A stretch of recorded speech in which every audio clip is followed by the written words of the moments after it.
जय श्री कृष्ण बच्चों। आज मैं आप लोगों को ये जो 6.2 जो हम लोग का एनसीईआरटी का बुक है उसका आखिरी थ्योरम मैं बताने जा रहा हूँ। यदि किसी चतुर्भुज के विकर्ण एक दूसरे को अनुपातिकता विभाजित करें तो वह चतुर्भुज एक समलंब चतुर्भुज होगा। तो देख लीजिए, पहले इसका स्टेटमेंट हम लोग लिख लेते हैं। ये हम लोगों का, अगर आप क्वेश्चन नंबर की बात करेंगे तो ये क्वेश्चन नंबर आपका हो जाएगा एनसीईआरटी का 10 नंबर। एनसीईआरटी का 10 नंबर, एनसीईआरटी जो हमारा बुक है उसका 10 नंबर का ये क्वेश्चन है। हाँ,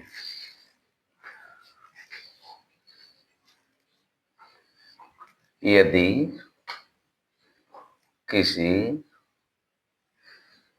चतुर्भुज के विकर्ण यदि किसी चतुर्भुज के विकर्ण एक दूसरे को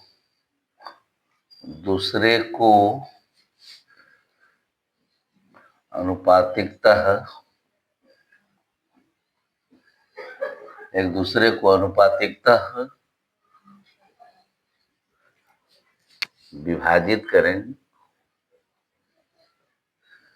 विभाजित करें तो वह चतुर्भुज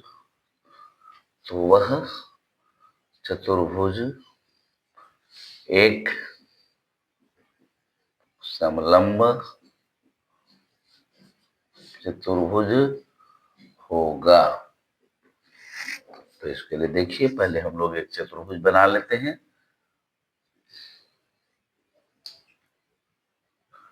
विकर्ण ले लेते हैं।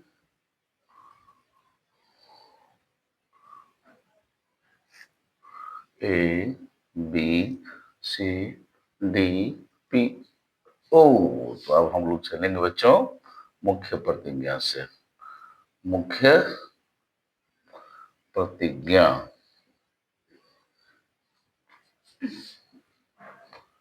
दिया हुआ है कि दिया हुआ है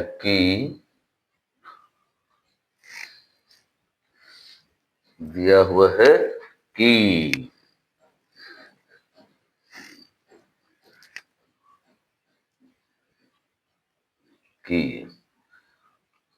चतुर्भुज एबीसीडी के विकर्ण एसी और बीडी एक दूसरे को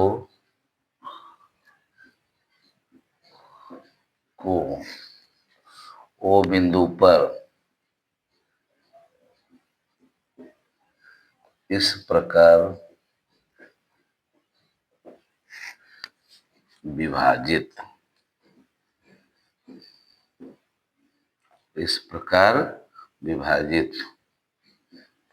करते हैं कि एओ बटा बीओ बराबर सीओ बटा डीओ।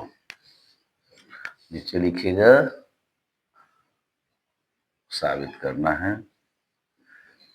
साबित करना है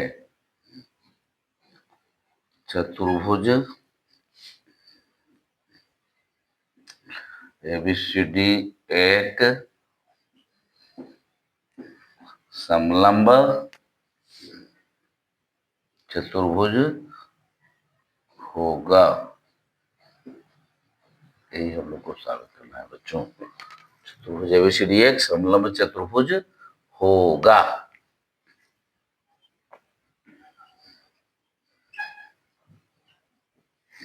चलिए रचना कर लेते हैं। जो पिछला बार रचना किए थे ना, सेम वही रचना होगी। तो पीओ समानांतर ए बी खींचा। पीओ समानांतर ए बी खींचा।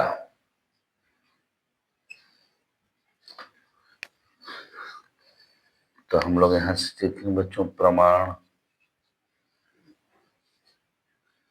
त्रिभुज डी ए बी में पीओ समानांतर क्या मिल रहा है बच्चों? ए बी बगल में क्या लिखोगे? रचना से। इसलिए ए पी बट्टा पी डी बराबर बीओ बट्टा ओडी, ये आपका मिल जाएगा थेल्स प्रमेय से। थेल्स प्रमेय से एक चीज और देखिए, वो लोग जानते हैं, पुनः हम जानते हैं कि, पुनः हम जानते हैं कि, पुनः हम जानते हैं कि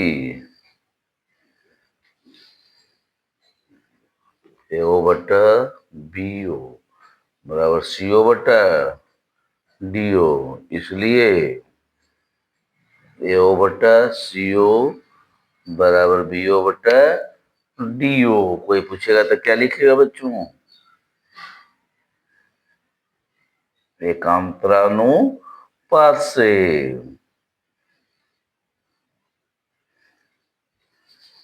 ये आपका हो गया समीकरण 2। तो देख रहे हैं दोनों का LHS RHS दोनों का बराबर है, बीओ बटा डीओ यहाँ भी है, बीओ बटा डीओ यहाँ भी है, तो LHS भी बराबर हो जाएगा। समीकरण 1 और समीकरण 2 से क्या मिलेगा बच्चों? तो AP बटा PD बराबर AO बटा CO, ये आपको मिल गया। AP बटा PD बराबर AO बटा CO, यानी ये साइड बटा ये साइड बराबर ये साइड बटा ये साइड। दिस इंप्लाई थेल्स प्रमेय के विलोम से, प्रमेय के थेल्स प्रमेय के विलोम से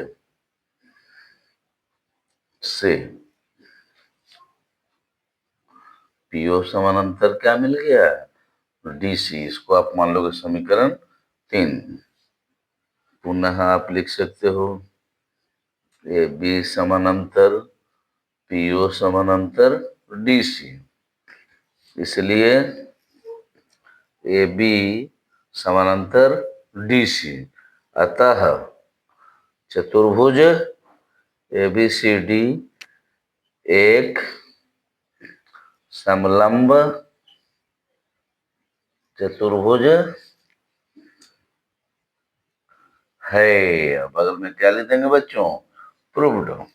क्योंकि जिस चतुर्भुज के समूह भुजाओं का एक युग्म आपस में समानांतर हो वह चतुर्भुज एक समलंब चतुर्भुज होता है। अतः चतुर्भुज ABCD क्या हो जाएगा? समलंब चतुर्भुज। तो एक बार मैं शुरू से आपको समझा दूं, ठीक है? यदि किसी चतुर्भुज के विकर्ण एक दूसरे को अनुपातिकतः विभाजित करें तो वह चतुर्भुज एक समलंब चतुर्भुज होगा।